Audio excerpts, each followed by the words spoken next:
Thank you so much. You are now tuned into the SERO SNAC quarterly call. We're so glad to have you here.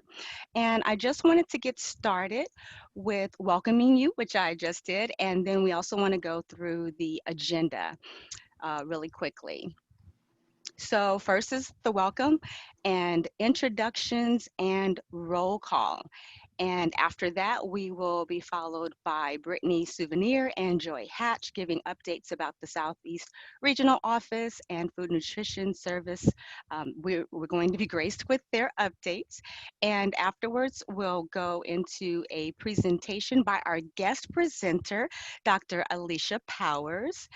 Next at 1:30, we'll have the 2020 Society for Nutrition Education Behavior Conference updates from you all who attended. Let's talk about it. And then we'll go into how are you using the SNAC logo. The SNAC logo was developed along with the guidelines. And so we want to hear about how you've been using that SNAC logo. And then we will go into our collaborative activity. We'll have a discussion about some proposed ideas for that collaboration between the coalitions. Next will be the state updates, which is the time where you are going to be asked to give your updates about the work that you're doing regarding SNAC in your area and working with your coalitions.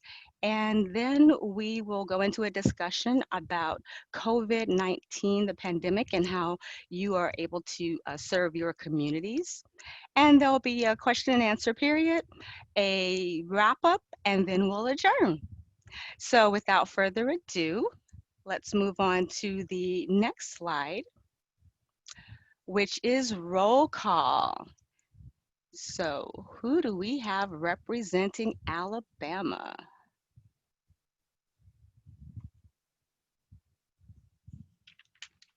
I believe that's Dr. Powers who's going to represent Alabama for us today. Florida. Oh, I guess you all have to be unmuted. Sorry about that. Hello, this is Brenda Treadwell. Can you hear me? Yes. Okay, all right, great.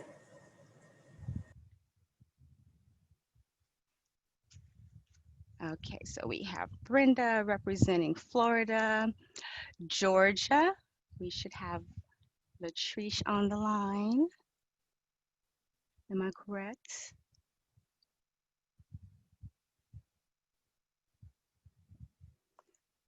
I'm pretty sure she's going to be joining really soon if she hasn't already. Okay, let's move on to Kentucky. Christina Marasini with Kentucky. Great. Hello, Christina. Hello. And then we have Mississippi. Arnell Wilson with the state of Mississippi. Good morning, Arnell. Good morning. And then we have North Carolina.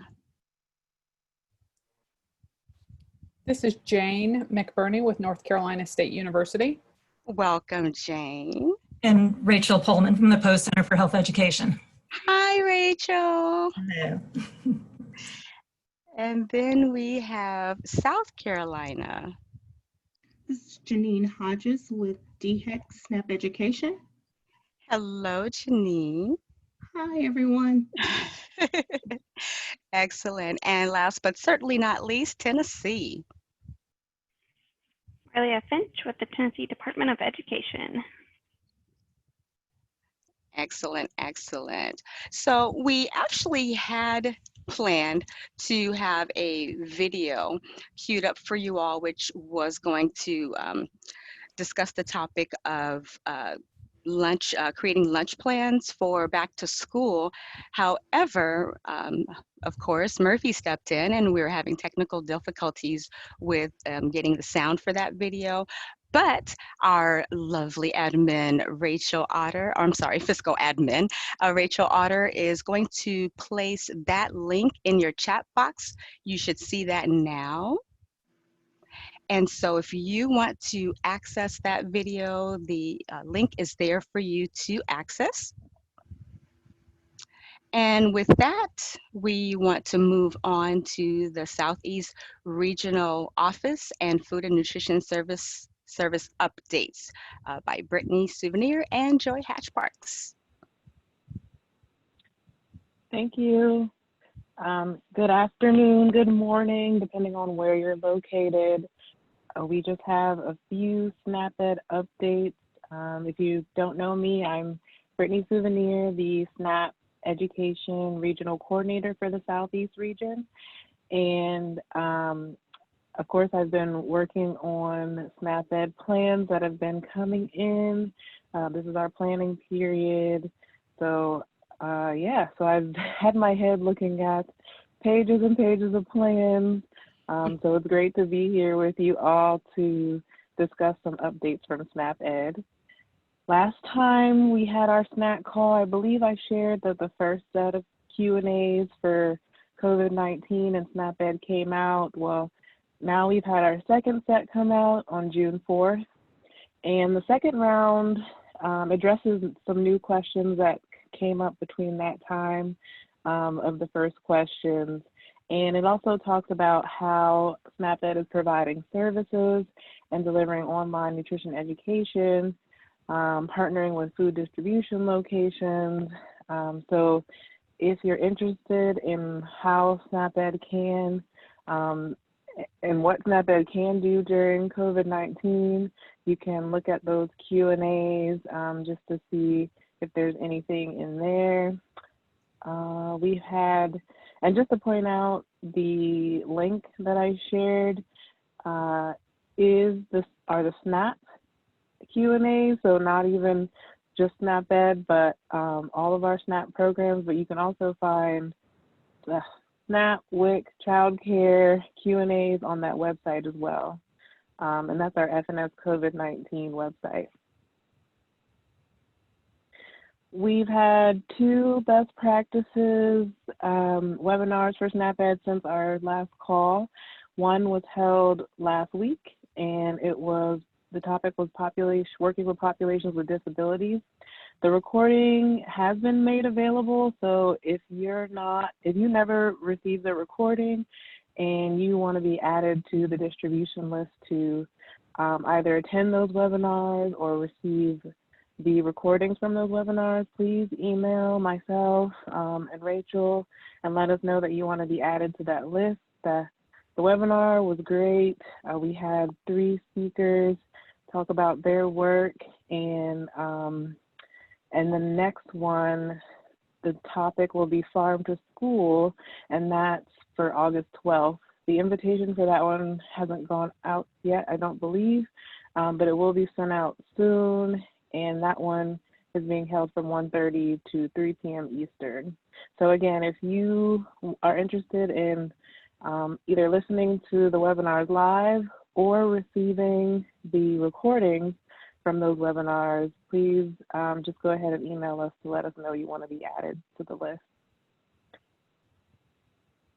And lastly, the National SNAP-Ed team, so SNAP-Ed Connection Team and SNAP-Ed Toolkit, have put together a 3-part webinar series to discuss SNAP-Ed, basically, during the time of COVID-19 and how you can adapt your nutrition education programs to be remote. And so we had a webinar on July 28th, yesterday, and those are also recorded and will be uploaded to the SNAP-Ed Connection website after the series is over. And so if you're interested in participating live, you must register for each of those webinars individually, and the link is provided on the slide for that as well. So if you're interested in how SNAP-Ed can work remotely, how you can, if you're not a SNAP-Ed agency, how you can partner with SNAP-Ed and the things that they can do within schools or with adults remotely, just go ahead and tune into those. And those were all the updates that I had for SNAP-Ed. Thank you so much, Brittany. We're going to move on to Joy's updates.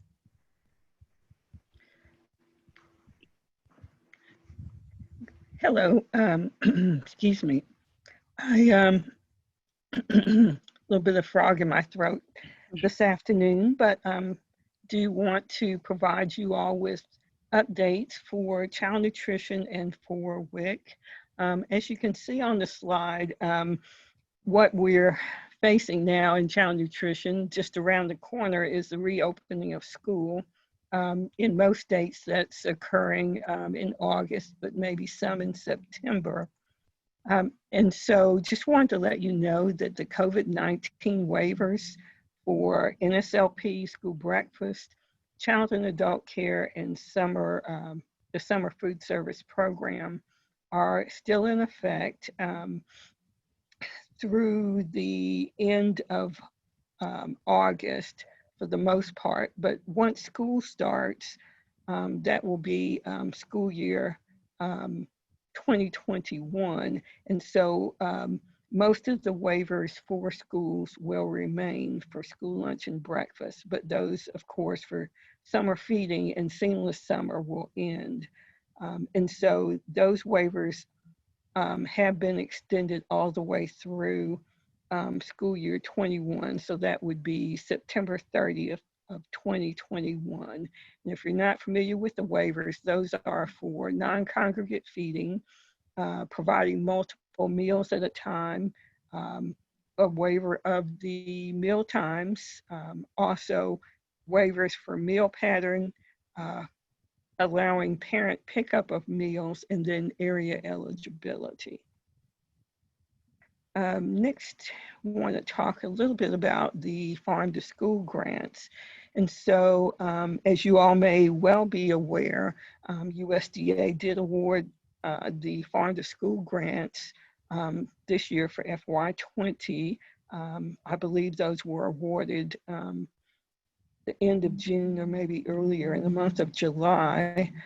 Each one of the states in the Southeast did receive grants. For the most part, quite a few of our states received a few grants. The difference this year versus other years is that USDA awarded not only grants to school food authorities or nonprofit organizations, but they also awarded grants to state agencies for efforts, statewide efforts. And so we had quite a few states in the Southeast, 5 states actually that received state agency awards in addition to the school food authority awards. The next item here is the retirement of the USDA Power Panther. Now, the Power Panther, I think, dates back to probably, I would say, in the early 2000s. So the Power Panther is old and almost considered obsolete. So I believe at one time the national office did provide costumes for the mascot to several of the states in the Southeast. But it's my understanding those have been recalled because of, use and that sort of thing. So we are retiring officially the Power Panther. So next, just like to talk a little bit about some new team nutrition tools for non-congregate feeding. Although the summer feeding program has just about ended in most of our states, the team nutrition program has developed 2 handouts that were produced for the summer food service program in addition to the seamless summer program. However, more than likely they will be of use to school districts, states and school districts as we move into fiscal year 21. And so those 2 handouts are the first one, the Summer Food Service Program, providing multiple meals at a time during the COVID-19 pandemic. And then the second one is best practices for parent pickup of meals and snacks. both of these handouts not only apply to the summer program and I guess you would say school lunch and breakfast, but they also apply to the child and adult care food program. So those are just handouts that you can access on the Teen Nutrition website. The next item on the list is those new opportunities that were made available during the COVID pandemic. The first is Pandemic EBT, which is a coordinated effort between school nutrition and also SNAP. And so families that qualify for free or reduced are able to receive an additional benefit for those meals. So basically that is the value of school lunch and breakfast added to families' EBT cards. And those benefits, I believe, will be continued through July the 31st. And then the Meals to You Baylor Project is a meal delivery program that was started during the pandemic and will continue through August the 15th. And so that is a meal delivery program available for those families that reside in rural areas of the state that may not have transportation so that they could, go to the pickup sites. And so thus far in the Southeast region, through the Meals to You program, families have received 8,646,000 meals. And so, we really do think that this program has been a success in providing nutritious meals to families. And then I just wanted to mention also that there were WIC waiver extensions also provided for participants in the WIC program to help to provide certification and other services to those families so that they could limit their exposure to limit their exposure during the pandemic in a clinic atmosphere. And of course, those waivers are extended through September the 30th. Also want to mention that the World Breastfeeding Week is August the 1st through the 7th. And this year, the focus is on the impact of infant feeding on environment and climate change, and also to protect and promote and support breastfeeding for the health of the planet. So that's a new focus for this year. Next, there will be a 2020 Breastfeeding Promotion Conference that will be held virtually September the 9th through the 11th. And this is, that conference is a joint conference hosted by USDA and the National WIC Association. The next item is the USDA announcing their WIC online ordering grant. And so this grant will be awarded as a three-year, $3.5 million cooperative agreement. It will be awarded to a research institute, university, or public health organization or program. And this is to study to determine the options and recommendations for implementing an online ordering system for WIC. And the state or the entity that's awarded that grant will also be able to award up to 5 sub-grants to WIC state agencies to utilize the resources that will be developed and to implement the online ordering system. And so applications for that grant are due August 19th of 2020, so next month. Let's see. And then, of course, you all are aware of the the U.S. Dietary Guideline Committee report that was issued recently this month. And of course, that report will be used in order for USDA and HHS to develop the dietary guidelines for 2020 through 2025. And the last item on my update is to remind everyone that our second SNAC summary report is due August 15th. So does anyone have any questions? Okay, if not, I will turn this back over to Angela. Thank you. Great. Thank you so much for both of those updates. I suppose if you have questions, you could raise your hand in the chat. So if you did have any questions, or if you'd like to post a question about either of those updates, feel free to use the chat. Next, we're going to have a guest presenter, and I have the utmost pleasure of introducing Dr. Alicia Powers, who serves as the Managing Director for the Hunger Solutions Institute, HSI, in the College of Human Sciences at Auburn University.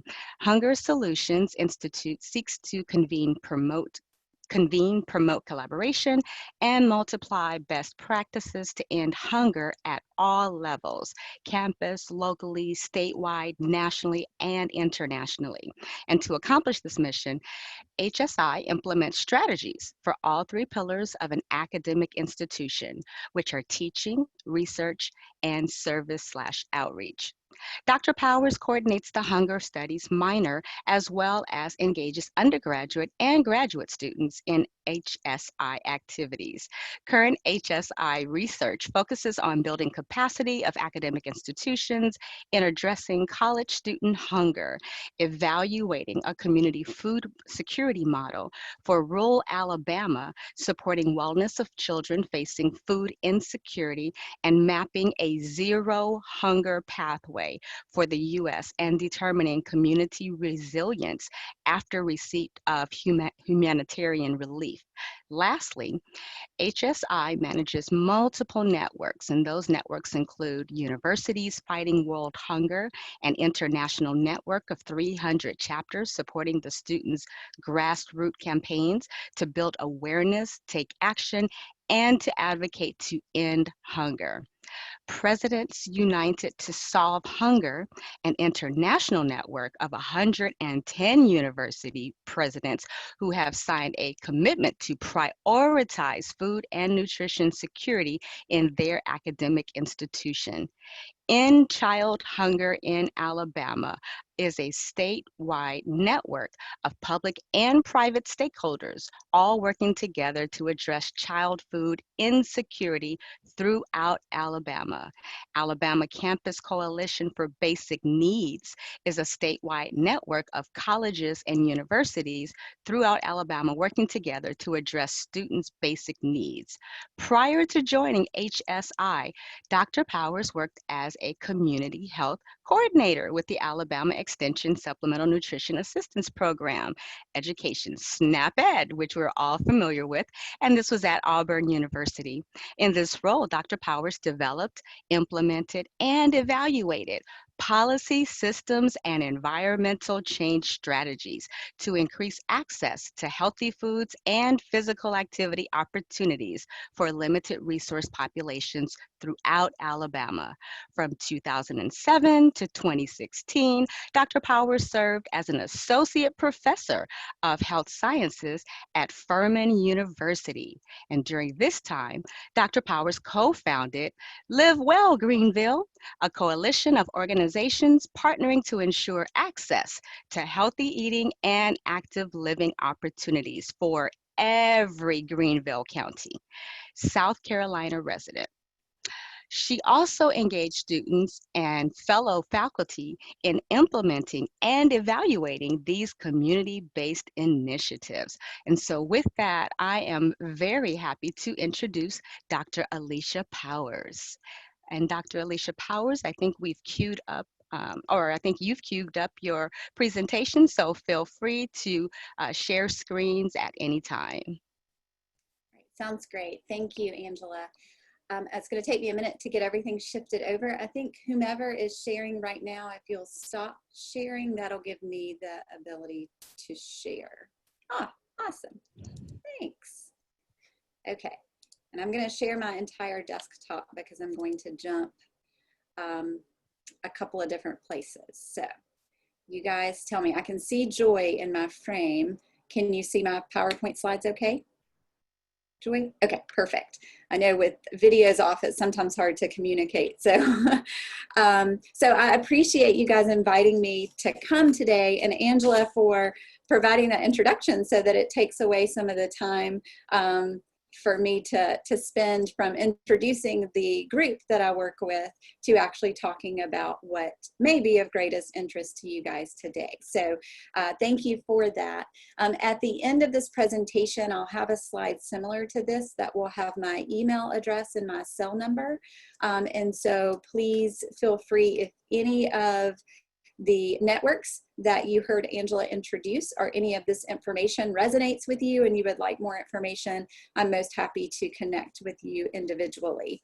It is good to see some faces that I remember from my SNAP-Ed days that were not too long ago, and to see some of the names, but then also to have others outside of SNAP-Ed that may be part of leading the SNAC for each state participating in the call too. So thanks you all for joining, and thank you Joy and Brittany and Angela and Rachel and Amy, I think that gets everybody, for having me to be a part of today's call. Oh, let me put that back down. And let me advance my slides. There we go. I'm going to make this go away, and I'll make that go away so you don't see it. All right, so you heard Angela mention at the beginning the different networks that Hunger Solutions Institute facilitates. And so I have those logos here. And if these slides are shared after this, each logo is actually linked to our webpage. So you can click on these logos to get to those. But Hunger Solutions Institute has been at Auburn since 2012, but we actually originated out of this very top left group called Universities Fighting World Hunger. It's the student group that Angela mentioned, and it was launched in 2004 here at Auburn in partnership with the World Food Program, which is why we also have the international focus of our work. After working with students for quite a few years, about 10 years, we realized having student grassroots work was important because we want to raise the voice of the next generation, but to really make an influence on college campuses and beyond, we needed some of the administrators on board too. And so that's when we launched Presidents United to Solve Hunger, which are those university administrators prioritizing food and nutrition security, which is important for this group, for not just the campus, but for the campus to serve as the lighthouse for these issues throughout their communities and beyond. And most of you, if you're with a university, I heard North Carolina State just a bit ago, or NC State. Sorry, it bounced to me. You guys are land grant, and Auburn is a land grant. And so our mission is to promote the quality of life and economic development here in our state. And so the outreach piece of Hunger Solutions Institute for the state is called End Child Hunger in Alabama. And that's the network that I'm going to talk more about today, and the work that we're doing in that network. And then the last network that we manage is Alabama Campus Coalition for Basic Needs. If you haven't heard about college student hunger lately, you probably haven't been in the media, but it is a hot topic right now, and HSI is helping to facilitate a cohort of 10 universities here in the state in addressing that. And so we have a coalition to support that work. So, but to get to the task at hand today, I just wanted to briefly talk to you about what End Child Hunger is and why we were positioned to take on the project that I'm going to describe to you. So you hear on this slide, you'll see our logo and our mission, and I'm not going to read it to you. Also, as these slides become available to you, this bottom here that I'm hovering over is a link to our 5-year report. But in a nutshell, End Child Hunger in Alabama is a statewide network of key stakeholders that address child hunger across the state. So these are statewide stakeholders. They represent, as Angela mentioned, public and private sectors. We have governmental and non-governmental sectors. We have individuals and organizations. And so it's a good cohort or coalition of groups coming together to really exponentially increase the effectiveness and reach of all of our individual efforts. So an example of what we've been able to accomplish, Joy will probably know this, in the past few years, Alabama has been on kind of the naughty list for summer feeding and seamless summer option. But through the work with ECHA of bringing all of these governmental agencies together and non-governmental agencies, we were able to really rise to the top of that list and become a model program throughout the nation with our Break for a Plate effort, where we have tripled summer feeding in Alabama. So that was just one example of what this network has done by coming together and really raising the effectiveness and the reach of these individual organizations that are already doing wonderful work. And so when COVID hit, as the facilitator of End Child Hunger in Alabama, and as a mom and as a hunger advocate, I was really pressed as to what End Child Hunger could do in order to address the drastic changes in food security that we were seeing because of the pandemic. And so we quickly organized a call of our stakeholders to ask how ECHA could help each of those organizations better accomplish their missions, but then what could we do collectively to support everyone's missions, but then also again to raise that effectiveness and reach. And so, for example, child nutrition programs at the state level is a part of our ECHA network. And so of course they were very quickly pivoting from feeding children in the school building to feeding them in parent pickup lines that you just heard about. We have Alabama Food Bank Association. All of our regional food banks are part of End Child Hunger in Alabama. And so they were quickly pivoting to reduction of volunteers, reduction of donations, but an increase in need, and how to make the connection with those in need to the food that they had available. And so while our individual organizations were really facing complex issues, we wanted to help them, but then we also wanted to come together as a cohort. And so what was born out of that coming together as a cohort is what you see in front of you, which we've titled ECHA County Food Guides. And I'm going to show you what these are today, but I will make sure you have a link to this. Again, this is a live link here in this logo. And so probably the best way to understand this is just to get into the website and play around, but I'll show you around a little bit so that you can be more comfortable doing that. So we had 3 overarching goals when the ECHA network came together to develop these county food guides. And one of those was to have a one-stop shop for all food resources throughout the state. So it's in one place. And so that's where this idea of comprehensive comes from. Before we had the county food guides, if you wanted to find a local food bank, you had to go to one website. If you wanted to find a child feeding location, you had to go to Break for a Plate. If you wanted to find a senior feeding, you had to choose one of 17 area agencies on aging. And so we had all the information housed, but it was in very different places. And with individuals needing food quickly, we wanted to get it in a one comprehensive spot. And so that's one of the goals that we sought to accomplish through launching these food guides. The next one was up to date.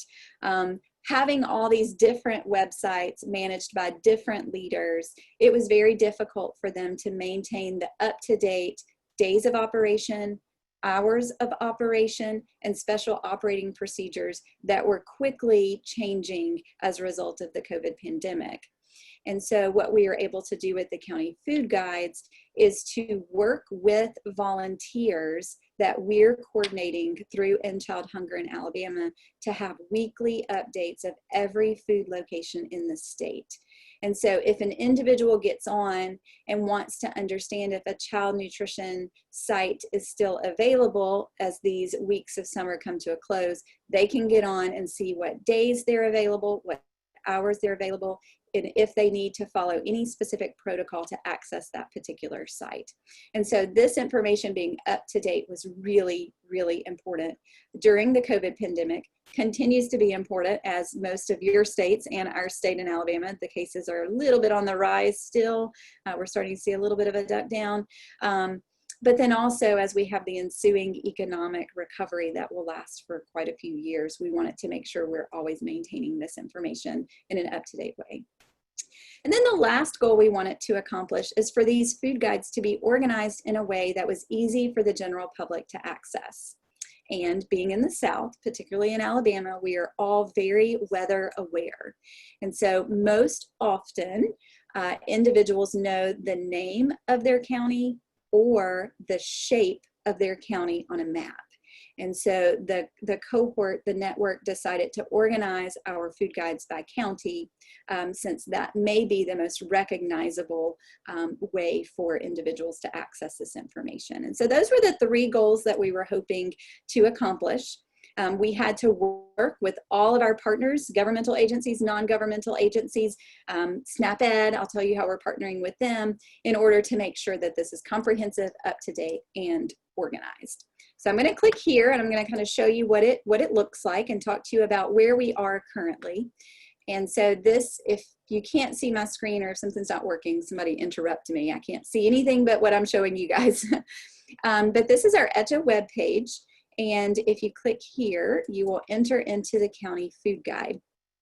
And what you'll see is just a simple map of the state of Alabama organized by county. So it's very important, again, to have the shape of the county represented, but also the name. And so each county is linked to a different web page. So I'm going to click on Lauderdale County, and it will take you to the actual food guide. And so we have one of these for every county that you just saw, and there's 67 counties in the state. And so in the actual county guide, at the top, you'll notice some just general information. And this information is consistent across every county that you would click on in the state. So all 67 counties has the same information at the top.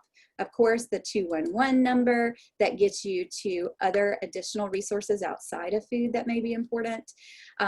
The Alabama Age Line that provides very specific information for senior citizens. And then, of course, the Break for the Plate that provides our summer food service and seamless summer options in an easy to text to find location or an easy to find website for those locations. But then what you'll see next is the comprehensiveness and the up-to-date nature. So for instance, we have child nutrition resources. So in March and April and May, when school was still technically in session, but mainly remote or virtual, we had the schools listed along with their locations, any contact information, and any information available for meals and any special operating procedures. As we shifted to summer feeding and seamless summer option, we shifted the locations to reflect the same information, but to reflect what was available during the summer. And so as Joy was just talking about the different waivers and schools starting to get back into session and things of that nature, we are closely working with our C&P director at the state level, as well as many of the C&P directors at the local district levels to make sure we can quickly adjust this information when needed to reflect school-based feeding or virtual feeding options, or I should say school-based feeding for those taking advantage of the virtual option, and any summer feeding that may continue until that particular program is over for the year. You'll also see we have the same information. So again, I'll find you a good example here. A senior center, you've got their location, you have their contact information, you have their hours of operation, and then you have any special operating procedures here as well.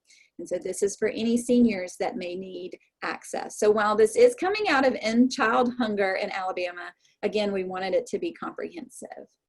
We have all of the food bank and food pantry information here. Again, similar information, but just focused on food banks. We have soup kitchen information. We have farmers market information, and this is just another example of, we have a farmers market locator on our Alabama Department of Ag and Industries governmental webpage. But again, getting all that information into a one-stop shop. You'll also notice that we note whether senior farmers market nutrition program vouchers are accepted. We have the SNAP office for every county, as well as the WIC office for every county available. Joy mentioned the WIC waiver. That's allowing for some of the virtual enrollment and follow-ups, and so that information is available here as well. And then these are not all free food resources with farmers markets and things. We also have the grocery stores. And with the grocery stores, we have whether they're accepting SNAP, EBT, or WIC. Alabama just shifted over to online WIC, and so that's available. And so as you can see, the grocery stores are much more, have a higher quantity, and we're still working to get all of those hours of operation and special operating procedures. For instance, here's one that has Wednesdays from 9 to 10 for vulnerable populations available. And then at the bottom, we always have, of course, as everyone does when we develop things, we always have that other category. So if opportunities or resources come in that don't fit well within one of our buckets, we can place it here. And so that just gives you an idea of what the county food guide looks like. And that's where the current state of it is. Let me get back to my PowerPoint. And so just to review, it is comprehensive. We do keep it up to date, and it is organized by county. So to tell you a little bit about our partners and how we made this happen, because this happened with no funding except through all the different organizations providing in-kind support. We did work with Share Mills, which is out of New York.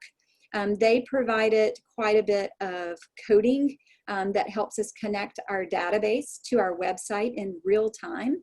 So as our volunteers are updating after they call each site on a weekly basis, those updates are automatically added to our website without someone having to go in and manually update the website, as well as updating the database. So Share Mills provided us a lot of coding.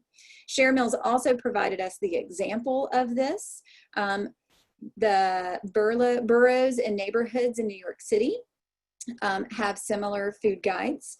And then we're also working with Colorado and New Jersey to develop similar food guides as well. And so Share Mills and HSI is working together to help scale this to other states and communities. As I mentioned, the ECHA stakeholders were key in allowing this to happen.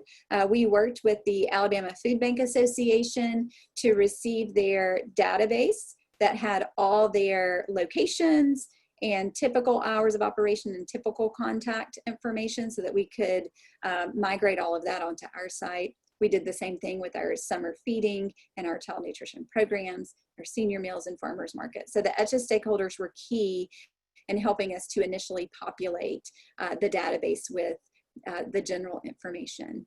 We do work with Alabama SNAP Ed at Auburn University. Go back. They provide us, they're obviously not volunteers, but they provide us our county-based contacts for each of the counties to call on a weekly basis, these sites to keep it up to date.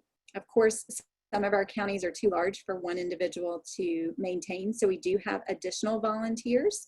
Some of those are University of Alabama Masters of Social Work students who needed virtual volunteer and student intern opportunities. And so we have assigned counties to them who are doing the weekly calling and updating in our database. And then we have just general Alabama residents that are volunteering and many college students that have volunteered to make this work. So it took a village, very little funding, but it took a lot of in-kind. And then so our next steps I actually have a webinar tomorrow where I'll be connecting with our Alabama Campus Coalition for Basic Needs and offering up the resource of the food guides to add college and university information in appropriate counties. We'll also be offering up volunteer opportunities as some campuses do go back in person. Some of the components are remaining virtual as well, so there's kind of a hybrid. And so if students need a virtual internship opportunity, we'll provide that to our partnering colleges. And then we are promoting wide and far with our partners and with the media. And so we have a social media package, we have a press release and mass media package where we're really trying to encourage all of our partners to share this information so that those who need access to this guide can receive access to this guide. And so lastly, as promised, here's my email address and this is my cell number, but you're most welcome to use it as needed. If any of this sounds interesting, if you want to know more about how we made it happen, how we're maintaining it, or any of the details, of course, the devil's in the details. So it took a lot of kind of behind the scenes. We've got lots of training guides and lots of volunteer resources and videos that we use for our volunteers. We're happy to share any and all and support any states who are interested, or even any counties or any municipalities who are interested in accomplishing something like this. So I'm going to turn it back over to Angela. I'm not sure if you guys want to do questions now or if you want to save them for the end, but I will stop sharing and turn it back over to you guys. Thank you so much, Dr. Powers. So for those of you who have questions, you can either raise your hand so that we can acknowledge that you have a question, or if you want to place those questions in the chat box, that's fine as well. So with that, I'll pause for a second just to see if anyone has any questions for Dr. Powers.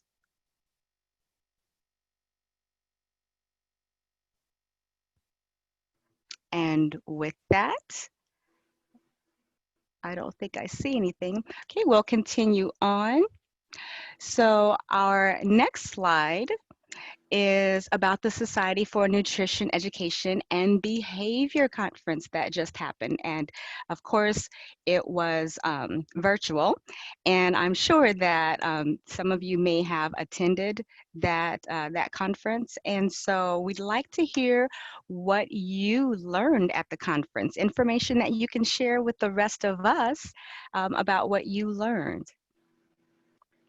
Angela, this is Joy. Hi, Joy. Okay, I think you moved a little quickly.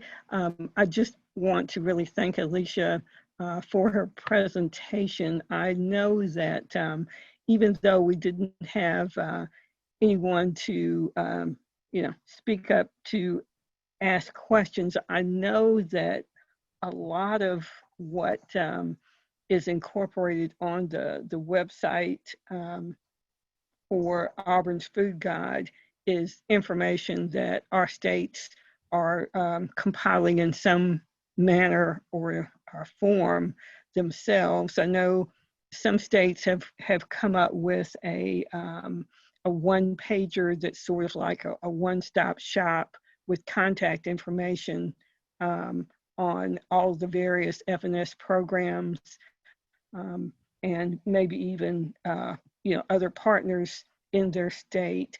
It's just that the platform I think that Auburn is using for this one-stop shop is really comprehensive, and it does provide access to the general public in a way that they can very easily access those resources. And so I'm sure that some of you all probably want to have further conversations with Dr. Powers, either via email or sometime later via conference call or whatnot. I just think that all the resources and the way that this was put together, it just really speaks to the type of collaborative effort that we're wanting states to do with SNAC. So just wanted to get that in. Absolutely, absolutely. Thank you so much for that, Joy.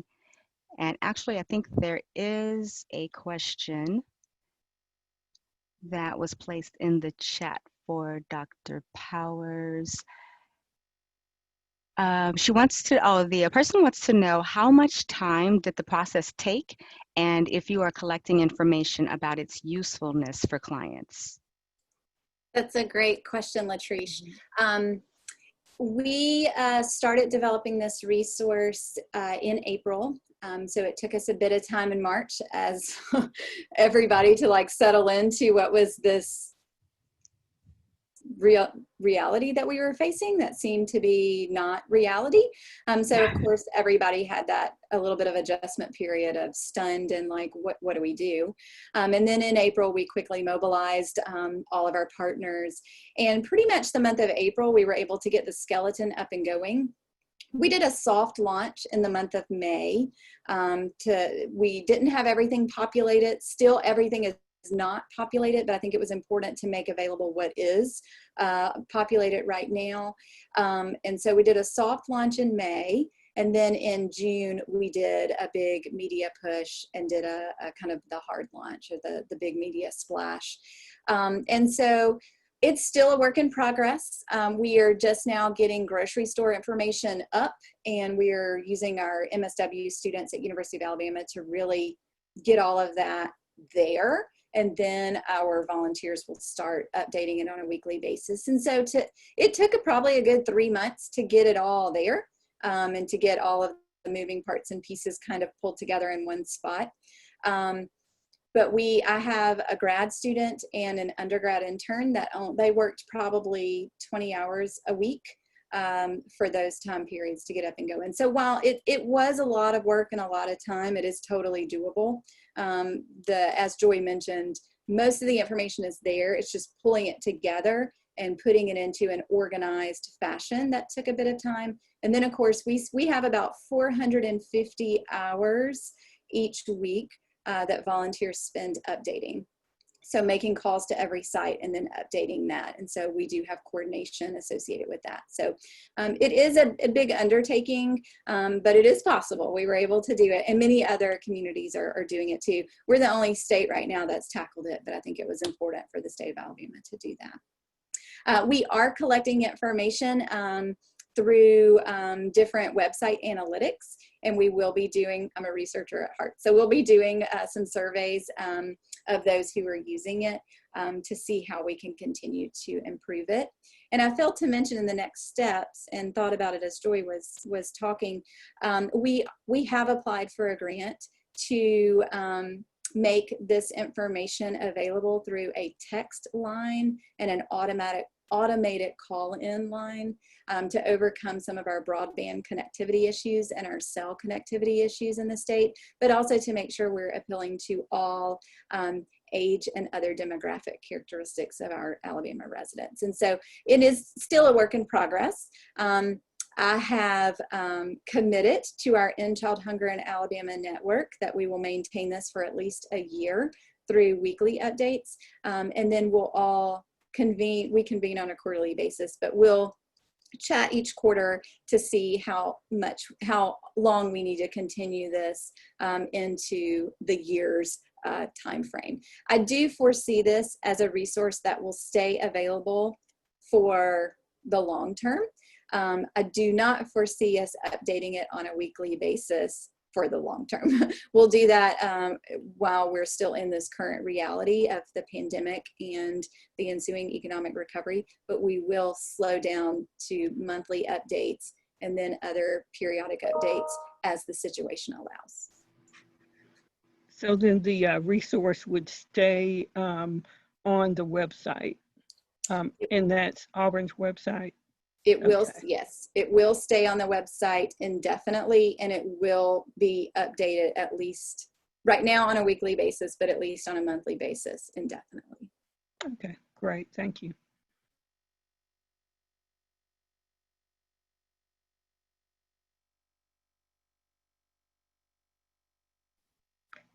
You're on mute, Angela. I'm so sorry. I did have thank you, Dr. Powers. I did have a question, and you may have addressed it and maybe I missed it, but as far as you've already done the launch. Are you continuing in social media to promote traffic to the Auburn website? Yes, yes. We have a social media package and a mass media package, and we work with our partners to make sure they're our ETCHA partners, so they're throughout the state, to make sure that they're continually sharing it.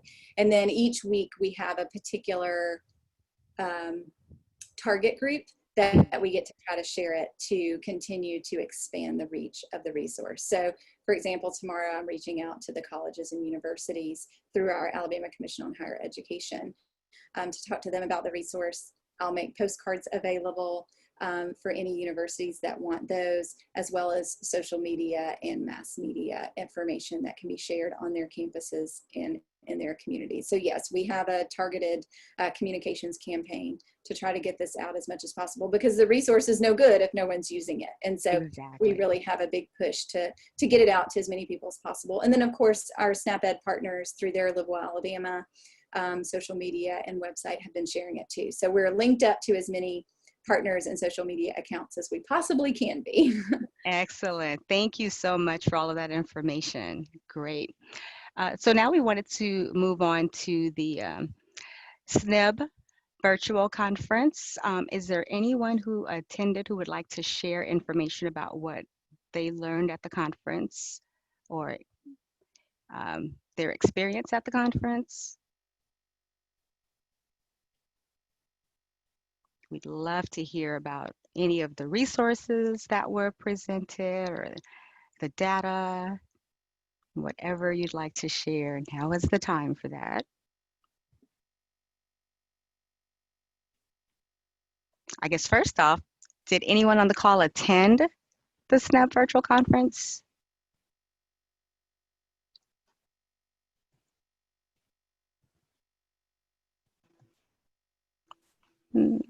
I don't see anything in the comments section. Hi, Angela. This is Amy. I did attend the virtual Yay, conference. wonderful. Thank you, Amy. I did attend the virtual conference, and I thought a lot of timely issues addressed, looking at some of the issues related to adaptations for COVID-19. There was some interesting data presented on food security. We were actually able to present on our SNAC Farmers Market Initiative during the conference, along with some colleagues from Michigan who also have had success promoting farmers markets to low-income shoppers, SNAP and WIC users. So we did have a session related to that. I also was able to be a part of the policy session, which looked at several timely issues, and that's a great session if you missed it. There was a lot of information shared around implementing policy systems and environmental change. Change Lab Solutions was a presenter who also has a grant from Robert Wood Johnson Foundation that actually allows them to provide, I don't know all the details, but it does allow them to provide some technical assistance for free to different organizations. So I can follow up on that and really see what that looks like. But I thought that was a great resource that could be helpful for, you know, coalitions and or individual organizations trying to implement new policy systems and environmental change. I think racial and social justice issues were identified and addressed, and I think the society took a stance on that to become more diverse and more inclusive, and to call out these issues related to how racism affects the food system. So I think there was a lot of good information shared, a lot of research shared that could be helpful for this group, and then also some timely things happening addressing current issues. Excellent. Yes, Angela, I also attended the conference, and I did know that for those individuals that did not register for the conference and weren't able to participate, that the annual conference recordings are available I think they were available at a very discounted rate during the conference and also for members, but after the conference, the recordings are available. So that might be an option for those that may not have been able to attend this year virtually. Great. Thank you for sharing, Joy. Are there any other states that were able to attend, or you had a representative from your organization to attend the SNAP that you've heard about? This is Christina with Kentucky. Great. I did attend virtually, and I'm just, I guess, piggyback off what everyone else said. I did like how they handled everything virtually. All the slides and everything was available as it started. You can download them from there and still follow along during the live time. It was easily accessible. Everybody was really helpful with it. I had some like technical difficulties beforehand, and it was no time at all after I had reached out to them that their staff was right back with me and had me all set up. So I really want to praise them on the way they handled having to switch this virtually this year so quickly. I think they did an excellent job. Great. Excellent, excellent. Anyone else?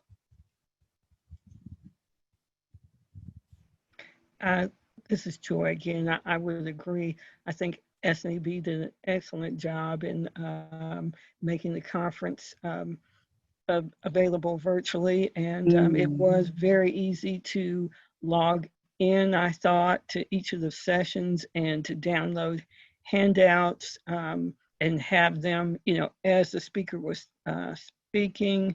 And again, they had a lot of different creative options. Participate in a online networking session after the sessions were over with, to, you know, meet and greet individuals that were there participating. You could also speak with vendors, you know, that usually are there on site exhibiting their materials. They just had a lot of opportunities to interact.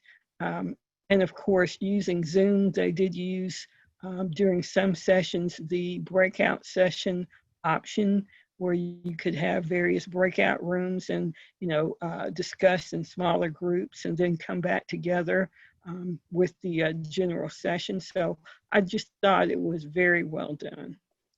Excellent. Great. It sounds like it was a great virtual conference. So in light of time, I'm going to move us along, but there's Jane who chatted in our chat box that someone from their office did attend. But as soon as she hasn't made contact with the person to find out, but I'm sure their experience was probably similar to what Joy and Amy have touched upon. So thank you, Jane, for letting us know that North Carolina was represented on that virtual conference. And I'm just going to move really quickly through to the next slide, which asks how you all are using the SNAC logo. This is the SNAC logo that was created, developed, designed, and essentially launched this past April. At our April meeting, you all voted on the options, and this is the one that bubbled up to the top. And so this is now the SNAC logo that represents this particular coalition. And so I just wanted to follow up to see if any of you all had an opportunity to use the logo yet. If you haven't, that's fine, but we just wanted to hear about if you have and how you've used the logo. This is Brenda Treadwell. I'm from Florida, and we haven't done this yet, but we were thinking about adding it to our Florida SNAC fact sheet. So that's where we have all the information about our SNAC group. So we were really excited about this logo and something that we hope to add soon to our fact sheet. Great. Adding it to the fact sheet, I think, is a wonderful idea. Is that the one pager that North Carolina developed? Ours is a one pager, but it's front and back. Oh, okay. Okay. Yeah. Perfect. Perfect. Has anyone else had an opportunity to use the logo? So this is Rachel in North Carolina, and our group for the one pager that we're doing in the website, it will be on there. It's our plan is to have it go to print in September. Oh, great. We do have it in the design. Excellent. Thank you so much for sharing. Okay, well, at least we know that it is being utilized. That is great. That was created exactly for that purpose, and so I'm glad that we will see the use of it in Florida's fact sheet, as well as used by North Carolina on their website. So now we want to move quickly to our collaborative activity discussion. And you may recall that we've had this discussion for a couple of our meetings now. And the last talk that we had, or discussion that we had about this, was creating a needs assessment. And that didn't seem to go over too well, but we wanted to try a different idea. And again, this collaborative activity is for you all to foster collaboration and communication between yourselves and also your local coalitions that you all can benefit from. So on the table right now is an idea about developing a one-stop shop similar to what Dr. Powers mentioned in her presentation regarding the comprehensive food guides, which address not only food resources, but also where SNAP participants can locate farmers markets that accept SNAP benefits, also food banks, and now child nutrition feeding sites, including those distribution sites during the summers. So this is a way to compile all of that information from each of you all states into a one-stop shop. And there are, I'm sure, so many different resources where you can find this data. But as Dr. Powers was mentioning, sometimes the data is housed in different places, and it makes it harder for our communities to access this information. And so we wanted to know what you all think about developing something similar to this as a one-stop shop where you would map where those resources are, and we can put them all in one place where they're easily accessible to our communities. And first, I actually wanted to ask if there are any other ideas. Again, we've been talking about this collaborative activity for the past couple of meetings. And so maybe you've had time to think about it, ponder what would be beneficial for this coalition to collaborate on. So you may have ideas that you want to put on the table, and that's perfectly fine as well. We welcome those as well.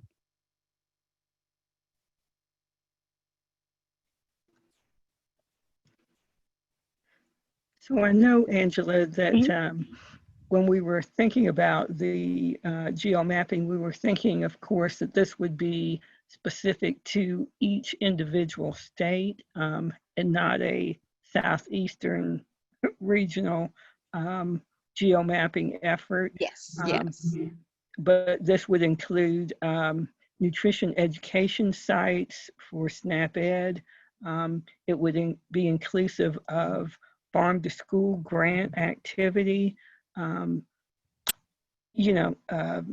just all types of activity that would be going on in your particular state regarding nutrition ed and physical activity projects, so that it could really inform you of any particular I guess you would say, areas that had unmet needs. And I know that most likely SNAP Ed has already developed something very similar with SNAP Ed. You all probably have already mapped, what areas, what counties you're in, and maybe the metro areas or rural areas where you have programming. We'd just like to hear whether you think that this would be something useful for your efforts for SNAC, for SNAP-Ed, or any other program. And then again, do you have the resources to do this? I would think that most universities would have, resources for geomapping.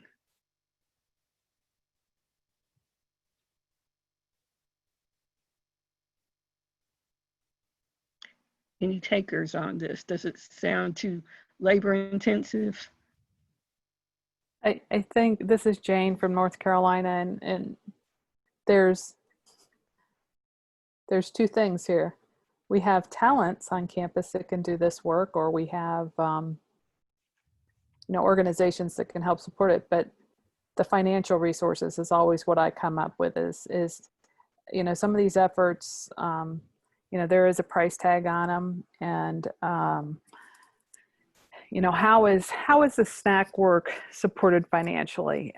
In North Carolina, we've got a paper resource going out, and it took us a little while to figure out how we would be funding that. And of course, our state agency is helping to handle that because there's 9 implementing agencies. So going forward, are we just to assume that the state agency has finances to do that? Do they have to apply for that as part of any of the grant, or how does that work? I think that's where we stumble upon things, because we can think of all kinds of creative things, but if we're not going to be able to fund them, it's a bit of a challenge. So can that be explained to us a little bit better? Yes, so I'm thinking that you hit the nail on the head regarding funding. So, I would think that if this is an idea that is one that your SNAC thinks would be beneficial, then yes.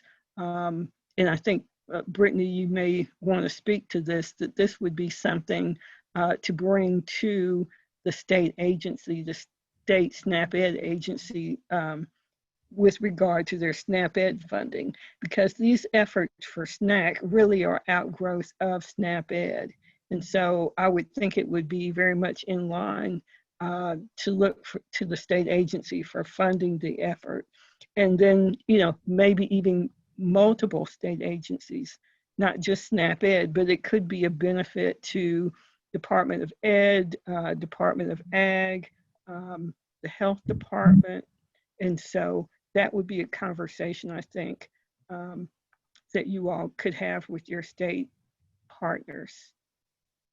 Brittany, do you want to speak to that? Can you unmute? Yeah, so like you said, some of that can be paid for with SNAP-Ed funds, but I know that, states currently do have their projects that they're working on. So, it would really be how much would it cost, and then would the state be interested in diverting some of those funds for those efforts? But yeah, SNAP-Ed funds can pay for, like I know in, I think in South Carolina, they have their map of farmers markets and locations where they accept SNAP. And so that was paid for with SNAP-Ed funds. And Janine, correct me if I'm incorrect. But yeah, so I believe that project was paid for with SNAP-Ed funds. But like I said, you would have to work with, especially if you're not the only implementing agency in your state, and also the state agency on how they want to break down funding for projects like these. But yeah, some of the funds can be paid for with SNAP-Ed funds. Brittany, this is Janine. You are correct. some of the resources that we've used to print those farmers market guides were used with SNAP education funds. Even though it was a collaborative project, some portions were supported by other entities that were a part of that work group, but some is funded by SNAP Ed. Thank you, Janine. And it worked out because, well, it worked out for them because, you know, they were the state agency, Department of Social Services. So, you know, they were invested in the project. I know some of you might be other agencies or, you know, implementing agencies, but you'd really have to get that buy-in from your state as well. And also there could be partners in your state already that are doing similar projects that you might just need to reach out and partner with. So for example, we did a similar project around farmers markets here in California, and there is a partner called the Ecology Center that does have a large grant from the state that is the incentive program. So like the former Finney funds, now the Gus Shoemaker funds, and they actually had already had infrastructure and developed a website with the GIS mapping and search capabilities. So we kind of partnered with them because they had the ongoing resources to maintain GIS mapping. So I do think with GIS mapping, that's something to consider. If you initially create it at one point in time, it does need ongoing maintenance and updating because things change. So particularly this year, we saw a lot of changes with number of markets or days and times open due to COVID. Some markets were not able to open, or some market managers consolidated their markets this year just to maximize time due to the further you know, health codes and things needed to be in consideration for COVID-19. So I would just encourage you to also look for other partners outside of your current circle that might already be doing some of these projects that could actually infuse additional resources into the projects. And then, you know, with our program, we had funding, again, that supported the project from SNAP Ed fundings, the Department of Social Services, particularly the state agency, as well as the California Department of Food and Ag. So we definitely looked at multiple organizations contributing. Great. Thank you for that information, everyone who contributed. Sounds like maybe we need to take a deeper dive into this collaborative project. And also, as we're thinking about a collaborative project, think about funding, how it's going to be funded, ongoing maintenance and sustainability, and also reaching out to local partners and your state coalitions as well that you all are working with to find out if there's something that's already happening that we can dovetail on. So we will revisit this again. I wanted to move on to our state updates and sharing. And we want to find out what's going on in your SNAC coalitions and what activities are happening that you would like to share. So we will start with Alabama. However, prefacing that with, we've already heard from Dr. Powers and the amazing work and collaborations that she's doing with the ECHA program. And so I certainly don't want to leave you out if you had anything else that you'd like to contribute, Dr. Powers, but please don't feel obligated.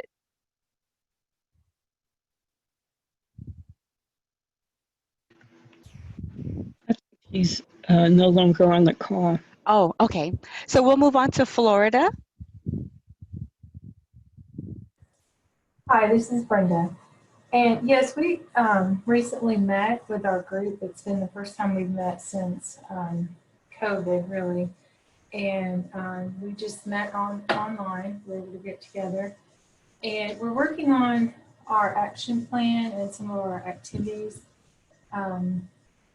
Our objective is to increase access to fruits and vegetables among Floridians. And we had started our activities and getting our outputs of action, and then started getting some data in, but then COVID happened. So we've had some of that stalled a little bit.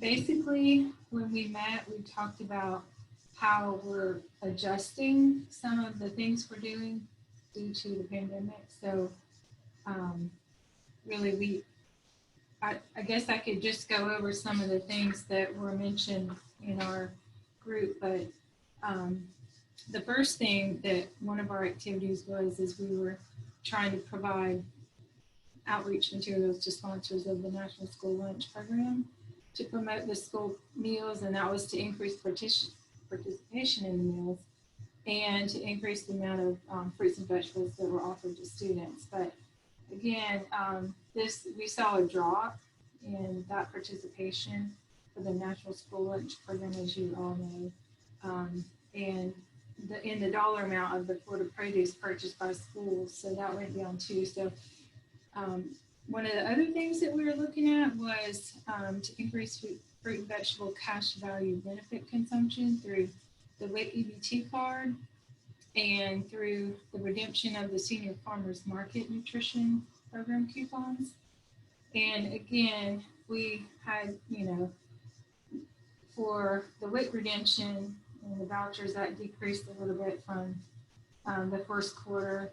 And we are going to continue to still monitor these things, and hopefully things will turn back around. But we're trying to figure out what we can do in the meantime to get things working a little bit better through online type nutrition education. And for WIC, we actually have the WIC Health online, wicchealth.org. So there is information online how you can use the fruits and vegetables in recipes and in cooking, and it shows you what fruits and vegetables that are purchased that we have in Florida that you can use in the recipe. So it's really tailored for our Floridians.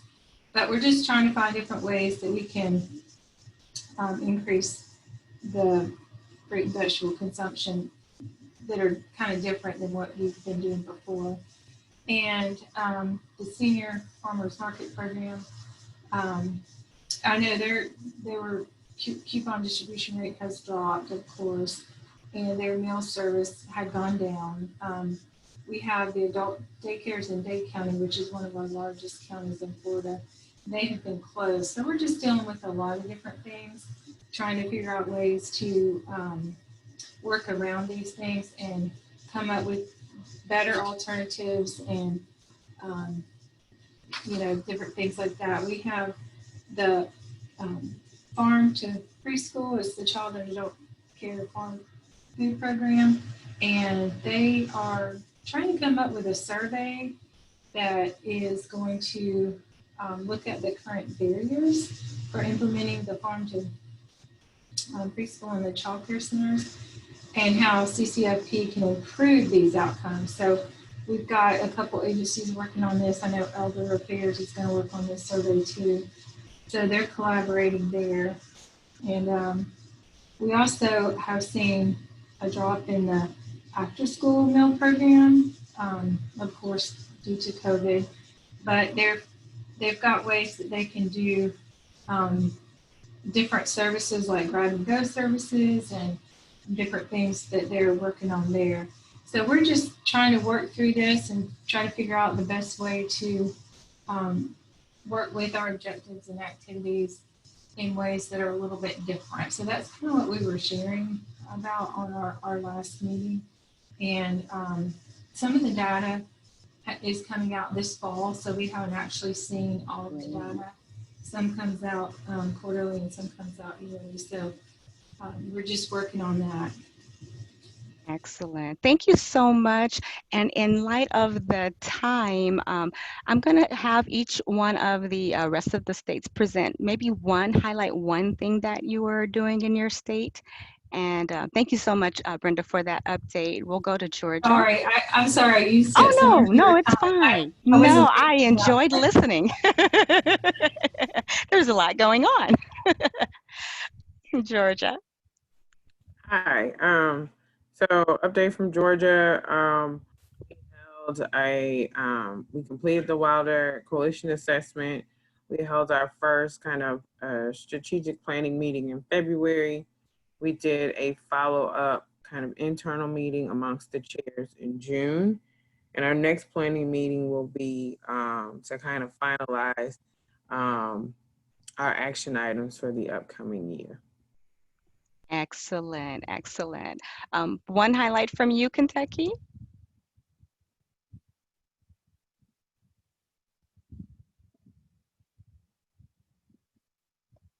Okay, we're going to move on to Mississippi. I know we have Arnell Wilson on the line.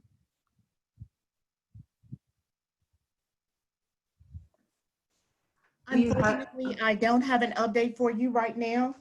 We're in the midst of doing some revamping of our SNAC coalition and getting some leadership in place for the meetings and so forth right now.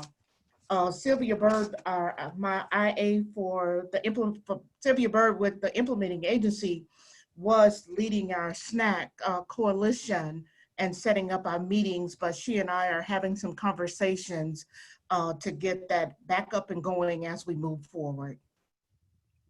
Excellent, thank you so much. North Carolina. Hi, this is Jane McBurney from North Carolina State University and Rachel Pullman from the Poe Center for Health here in North Carolina. And I co-chair the SNAC here in the state. And we've been working on a resource that has all the FNS agencies and the resources that they can offer. It'll be a front and back page that will be provided to health providers, social services providers, and any other providers that work with populations that might be seeking food assistance. So as Rachel mentioned earlier, we will be going to print with that in September. We've had a little drag because all of our graphic design work and some of the other work is being done by our state agency. And of course, with COVID, they have had to shift some of their resources another way. So that's been the biggest challenge, obviously, as well as programming in each individual agency. But we're excited that we're almost to a final product. Yay! With a SNAC logo. With the SNAC logo. With the SNAC logo. Excellent. Wonderful. Janine, South Carolina. Okay, so for us, I'm happy to share that we have started, I have an epidemiologist who's helping to analyze and evaluate the SNAC surveys that we've done. And we're also working on a physical activity project that we've put out. It's online resources. As a result of COVID, we've kind of shifted that from direct activities that's happening in the community to an online resource. We've added a QR code to that. So even if that information is given out manually, they can still be able to access physical activity videos and printable activities. And then I've been able to share that with a lot of our partners to help continue to bring SNAC awareness throughout our state. Perfect. And thank you so much. And I do apologize. I did receive a note from Kentucky that they're having technical difficulties and weren't able to access their notes for the update. And so I do apologize for that. I did have a note from them. And so we can send an update with their information in our follow-up email to you all. But she did note that they did host a virtual SNAC meeting, their very first amidst this COVID-19 pandemic. So we will have a more in-depth update from them at a later time in an email. So thank you so much. Sorry for that that miss. And lastly, Tennessee let me know that they are working on a SNAC group partners are working on virtual options for nutrition education, cooking demonstrations, etc. And they're working on combating barriers with COVID-19 in each line of work. So she's saying all hands on deck. She's working with, for the pandemic EBT, they're working with the Department of Education as well as Department of Health Services. So that is that section of what you all are doing. We've accomplished that. Wonderful. And I do realize that we are a couple minutes past 2:30 your time. And so I wanted to invite those of you who would like to stay on for the COVID-19 discussion. It'll be brief, but I wanted to give you an opportunity in light of everything that we've talked about today. If you'd like to stay on for that conversation, which is probably another about 5 minutes, that's fine. If not, I totally understand if you have to jump off the call, if you have other priorities. But if you are able to hang in there for another 5 minutes, I would appreciate it. And with that, I just wanted to mention that Rachel is going to add a link in the chat box for a profile of the Southern region titled Poverty, Hunger, Health, and the Federal Nutrition Programs. And it was developed by the Food Research and Action Center, FRAC, and they are a national organization focused on ending food insecurity. And the profile highlights the need and value for the federal nutrition program, which we are all aware of on this call. But this profile is very timely in that it does address the work that's being done in the midst of the COVID-19 pandemic. And we've also heard throughout the call the different adaptations and the waivers that are being formed in light of COVID-19. So in the next minute or less, I just wanted to, we wanted to give you an opportunity to talk about ways that you're involved in food security efforts in your state, and two, how you're engaging your communities since we have to virtually, well, do everything virtually. And so we wanted to give you an opportunity to share. The only Alabama, of course, has already talked about the work with ECHA and the collaborative work that they're doing. And so with that, I wanted to skip to Florida.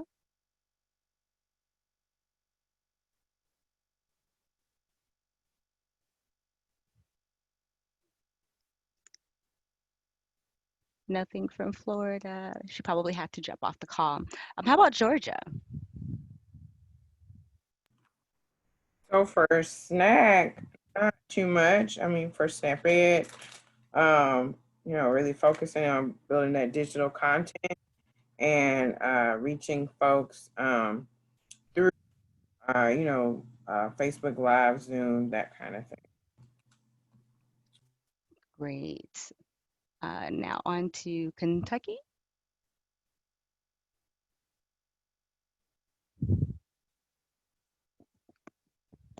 Okay, Mississippi.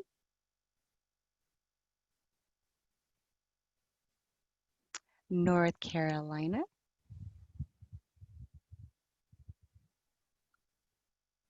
Well, this is Jane. I'll share again. I'm not sure if you mean as a SNAC group or just my SNAP Ed program.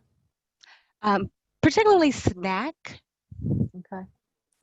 I think the biggest thing is, of course, that we have each other as a network and we can refer to each other for services. So at this point, we haven't done specific things related to hunger as a combined effort, except that to know who we can refer each other to. We have an active member who, of course, works with school lunch programs, and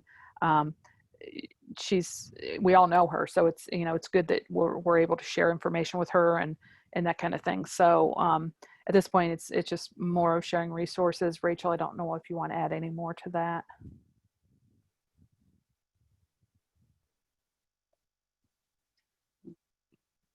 Great. So networking, definitely networking to refer each other to the resources that are available to the community. That's wonderful. And then South Carolina, Janine? It would be the same for us. It's usually just sharing those resources. What we would primarily do, not from a SNAC perspective, but for SNAP Ed, is just support some of those communities that's providing like food boxes and things like that, providing nutrition education to support those efforts. That's it for South Carolina. Great. Okay. And Tennessee had to jump off the call, but I thank you all so very much for your extended time spent on this phone call. It was such a lively discussion, and we had so many questions that kind of went over, and there was a lot to share, and that's always wonderful. That is the purpose of this call. These calls are for you all to have an opportunity to network with each other, find out about different resources that are available, and to share what's going on in your state. And so with that, I just wanted to again, thank you, remind you that I am here for any technical assistance calls that you may need, and thank you. So with that, I'll go ahead and adjourn if no one has anything else to add. No? Again, thank you all so very much for indulging us in an additional few minutes past 2:30. And so I will release you for now until our next call. And I just want to also, as a note, we are going to talk about what we being Joy and our team here, and Brittany will talk about the next meeting, the date for the next meeting. So for now, it's going to be TBD, but we will definitely let you know in advance when the next call will happen. And again, thank you so much for your participation, and go out and have a very fruit-filled day. Bye now. Thank you. Thanks, Thank Angela. you. Thank you. Thanks. Bye. Thank you. Thank you all. Thank Bye. you.